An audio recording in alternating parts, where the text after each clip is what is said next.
Anda kembali di iNewsroom, saya Reinhard Sirait. Pemirsa, Menteri PUPR dan Ketua Umum PSSI meninjau kesiapan Jakarta International Stadium untuk Piala Dunia U17. Sejumlah evaluasi dilakukan termasuk rumput lapangan yang akan diganti.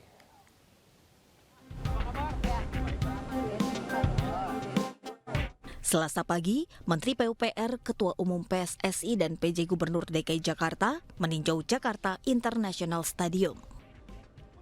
Tinjauan ini dilakukan untuk melihat kesiapan stadion jelang perhelatan Piala Dunia U17 bulan November 2023. Beberapa hal di stadion ini mendapat perhatian dan evaluasi dari Menteri PUPR Basuki Hadimulyono. Di antaranya rumput stadion yang dinilai tidak sesuai dengan standar FIFA yang nanti akan diganti seluruhnya. Kemudian Menteri PUPR juga akan merenovasi sejumlah fasilitas di JIS, termasuk akses masuk dan keluar stadion yang saat ini hanya ada satu pintu. Sebelumnya sudah ada tim PSSI, tim teknis yang mengevaluasi. Tadi kami bahas dulu sebentar, kemudian kita lihat di lapangannya. Ada beberapa hal yang perlu kita tingkatkan untuk dapat memenuhi kira-kira standar FIFA itu. FIFA resmi menunjuk Indonesia sebagai tuan rumah Piala Dunia U17. Menanggapi hal itu, PSSI menampung usulan Presiden Jokowi untuk meninjau beberapa stadion yang memenuhi standar untuk penyelenggaraan Piala Dunia U17. Jakarta International Stadium menjadi salah satu stadion yang akan dipertimbangkan untuk digunakan. Namun, ada sejumlah catatan dan penyesuaian yang harus dilakukan agar stadion ini memenuhi standar FIFA. Dari Jakarta, Tim Liputan iNews melaporkan. Ketua Umum PSSI Erick Thohir hari ini mengecek Jakarta International Stadium untuk persiapan Piala Dunia U17 tahun 2023. Pengecekan dilakukan karena ada beberapa catatan infrastruktur dari FIFA, salah satunya soal rumput lapangan yang belum sesuai dengan standar FIFA. Berikut laporan Nata Arman dan juga Rizky Yulianto dari Jakarta International Stadium. Ketua PSSI Erick Thohir hari ini melakukan peninjauan di Stadion JIS atau Jakarta International Stadium terkait dengan persiapan untuk pelaksanaan atau perhelatan dari Piala Dunia U17 yang akan diselenggarakan pada bulan November 2023 mendatang. Kemudian ada pun yang beberapa menjadi catatan yakni soal permasalahan lahan parkir, kemudian juga terkait dengan pintu akses masuk yang ada 4 pintu, namun untuk saat ini hanya ada 1 pintu masuk akses masuk saja, yang tentunya ini menjadi permasalahan apabila nantinya terkait dengan keamanan para penonton atau supporter yang ingin hendak keluar. Kemudian juga permasalahan kedua adalah terkait dengan tidak layaknya rumput seperti yang bisa Anda saksikan di sini.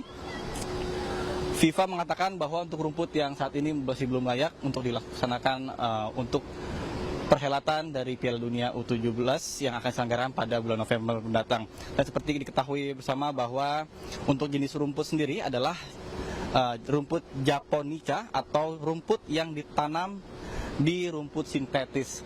Dan ada permasalahan juga karena untuk dari bentuk dari stadion sendiri yang membundar dan ada tutup atau ada atap di atas, sehingga untuk pinggiran-pinggiran dari rumput sendiri ini kurang begitu baik dibandingkan dengan yang tengah.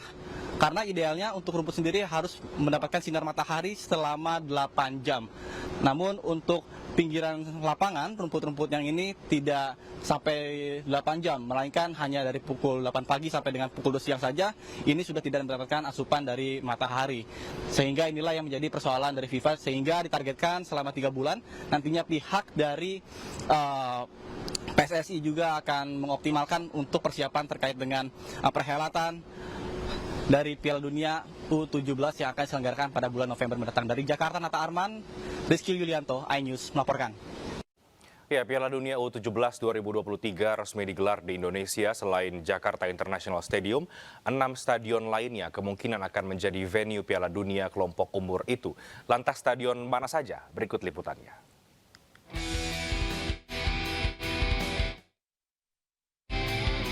Indonesia dipercaya FIFA untuk menjadi tuan rumah Piala Dunia U17 2023. Selain Jakarta International Stadium, setidaknya ada 6 stadion lainnya yang disiapkan sebagai venue Piala Dunia U17 2023. Yang pertama ada Stadion Gelora Sriwijaya Jakabaring Palembang. Stadion yang merupakan kandang Sriwijaya FC ini memiliki kapasitas 23.000 penonton dan kerap digunakan untuk menggelar event internasional. Kemudian ada Stadion Sijalak Harupat Bandung. Stadion yang terletak di Kabupaten Bandung ini sudah dibuka rapi karena sebelumnya masuk dalam venue Piala Dunia U20 2023 yang batal di Indonesia. Lalu ada Stadion Kapten Iwayan Dipta di Kabupaten Gianyar, Bali. Usai direnovasi, stadion ini memiliki 18.000 kursi tunggal di tribun dan 5.000 kursi di tribun utama, serta menggunakan rumput hibrida, sehingga telah sepenuhnya siap menggelar turnamen berstandar FIFA. Selanjutnya ada Stadion Manahan di Surakarta, Jawa Tengah. Stadion ini dinilai telah memenuhi standar internasional dan telah terbukti beberapa kali berhasil menyelenggarakan acara bertaraf dunia. Letaknya juga strategis, berada di tengah kota. Stadion berikutnya yaitu Gelora Bung Tomo, Surabaya. Markas Persebaya Surabaya ini bisa menampung 45.000 penonton. Dengan kapasitas yang cukup besar, stadion ini sempat dijadikan venue FIFA Matchday Juni 2023 lalu saat timnas menghadapi Palestina. Terakhir ada Stadion Gelora Bung Karno yang merupakan salah satu stadion termegah di Indonesia. Berkapasitas 77.000 penonton, stadion yang dilengkapi fasilitas megah ini menjadi kandidat kuat untuk venue Piala Dunia U17 2023. Dan stadion mana saja yang cocok untuk perhelatan Piala Dunia U17? Kami akan membahasnya bersama dengan koordinator Save Our Soccer. Ada Bung Akmal Marhali yang telah bergabung lewat sambungan Zoom. Sebelumnya kami telah berusaha untuk menghubungi pihak PSSI dan juga Exco, namun berhalangan. Selamat petang, Bung Akmal, apa kabar?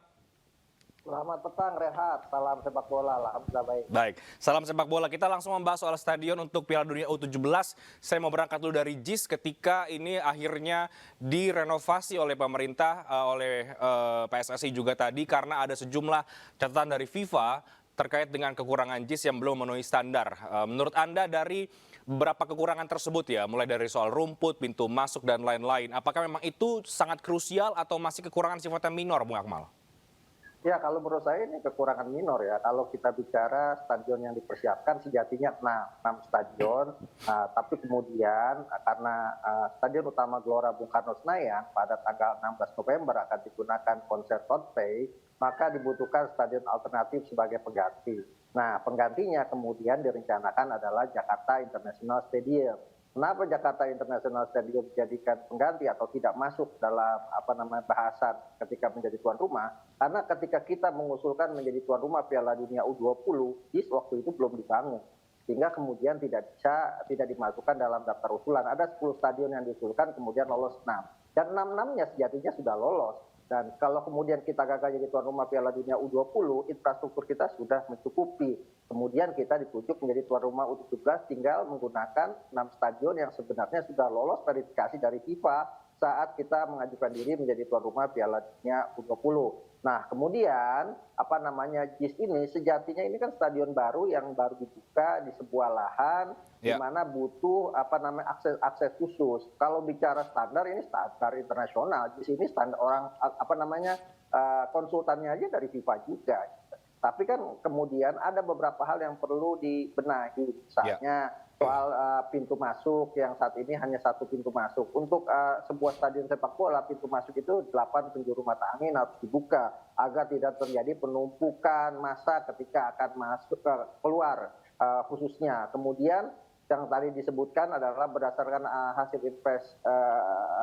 investigasi di dalam lapangan tadi, bahwa stadion rumput Jakarta International Stadium ini tidak memenuhi standar yang diminta oleh FIFA. Karena itu kemudian harus diperbaiki, dan saya pikir hal-hal yang kecil yang minor ini diperbaiki itu hal yang biasa dalam kaitannya kita akan menghadapi event akbar Piala Dunia U17. Permasalahannya menurut saya adalah ini stadion ini terlalu tinggi tingkat politisasinya sehingga dibikin ramai, dibikin gaduh. Perbaikan itu hal yang biasa. Di stadion Jakarta International Stadium misalnya, problem utamanya adalah akses. Tidak ada transportasi umum yang ke sana. Saya kebetulan sudah 2 kali ke sana, Bang. Kalau bicara stadion ini adalah stadion paling baik di antara stadion-stadion yang ada, termasuk stadion utama Gelora Bung Karno Senayan. Kenapa? Di lintasan atas ada namanya skywalk, tempat untuk kita jogging. Di Baik. situ luar biasa gitu kalau kita naik ke atas itu. Satu-satunya stadion yang lantai atasnya, rooftopnya itu bisa buat Oke. jogging.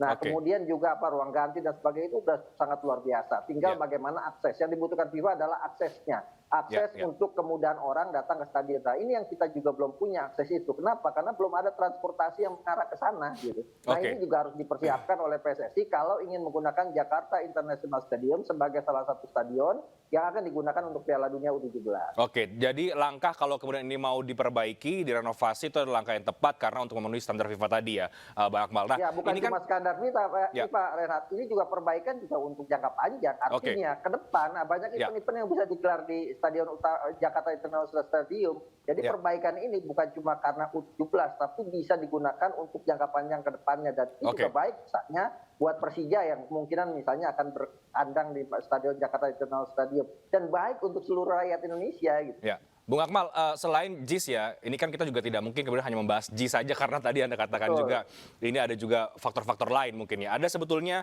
6 stadion lain yang diprediksi jadi venue ya. Selain GBK ada Gelora Bung Tomo, ada Stadion Manahan, Sijalak Harupat. Nah, menurut Anda stadion-stadion yang sekarang ini diprediksi akan menjadi venue ini seperti apa dan apa yang perlu diperbaiki? Apakah memang sudah tepat pemilihannya?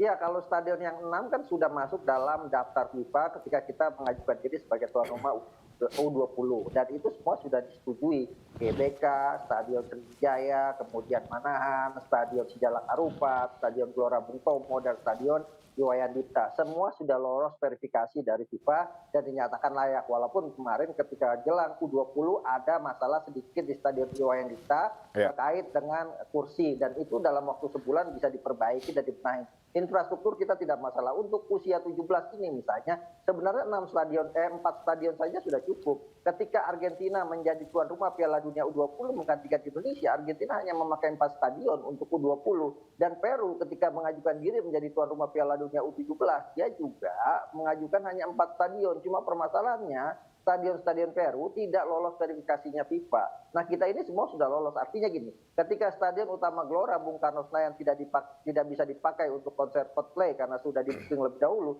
itu sebenarnya nggak masalah. Kita masih punya 5 stadion lagi gitu kan. Ya. Nah, problem yang ke depan yang ada ini sebenarnya adalah problem ketika bentrok dengan kompetisi. Nah, ini problemnya. Karena pada 10 November sampai dengan 3 Desember ketika hajatan Piala Dunia U17 digelar, di waktu bersamaan sudah memasuki pekan 18 sampai 21 Liga 1, kemudian juga sudah Liga 2 juga sudah bergulir. Stadion ini digunakan oleh klub-klub yang ikut Liga 1 dan Liga 2. Nah, ini akan dibicarakan pastinya di internal PSSI apakah kompetisinya diistirahatkan selama Piala Dunia atau tim yang stadionnya digunakan untuk Piala Dunia terlebih dahulu tidak melakoni laga kandang tapi menjalani laga tandang. Dan ini menurut saya hal teknis yang mudah untuk diselesaikan. Oke, baik. Bung Akmal, lebih jauh kalau kita bicara soal perbaikan stadion, sebetulnya Pak Erik juga menyebut bahwa ada target untuk mengejar standar FIFA ya.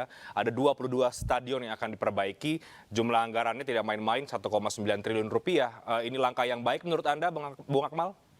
Ya, langkah yang baik dan ini merupakan bagian dari rekomendasi tim gabungan independen dari fakta ya. Karena kebetulan saya juga anggota TGIPF ketika kasus tragedi Kanjuruhan yang menewaskan 135 orang, ada hal prinsipil di mana stadion-stadion kita tidak memenuhi syarat FIFA Safety and Security Stadium Regulation. Tidak memenuhi syarat keamanan dan keselamatan penonton. Karena itu banyak hal-hal yang harus dibenahi. Dan kalau kemudian pemerintah akan membenahi 22 stadion sesuai dengan standar FIFA, saya pikir ini adalah langkah yang baik buat masa depan sepak bola kita. Di mana ke depan supporter sepak bola kita akan merasa aman dan nyaman ketika menyaksikan pertandingan sepak bola karena stadionnya sudah memenuhi standar FIFA untuk FIFA Safety and Security Regulation.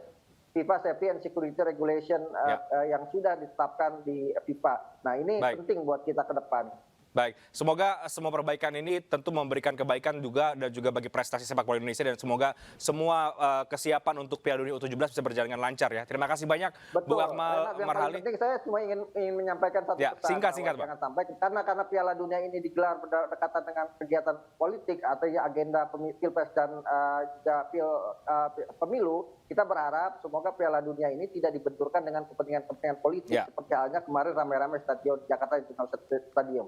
Para politisi kita minta untuk tidak menggunakan Piala Dunia sebagai ajang panggung politik. Biarkan masyarakat yang menikmati Piala Dunia ini. Baik, jadi kita bisa menikmati olahraga secara utuh. Terima kasih banyak Bung Akmal Marhali sudah bergabung bersama dengan kami di iNewsroom sore hari ini. Selamat sore Bung Akmal.